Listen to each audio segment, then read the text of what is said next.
TH.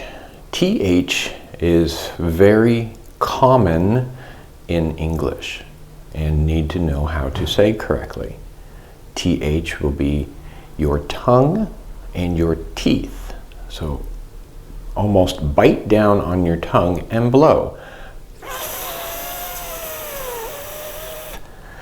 After that, you pull your tongue back into your mouth. Ta. Ta.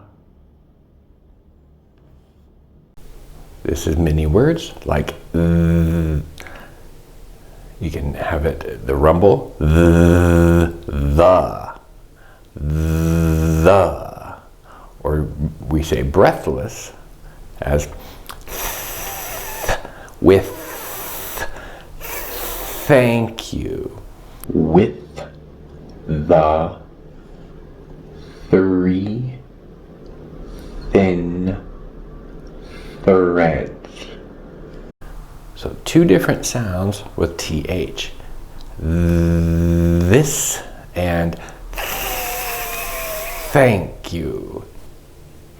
Now we want to make sure TH sound does not mix with F sound. Here we go. Thread, Fred. Thin, fin. 3, free. With, whiff. Wreath, reef. Thirst, first.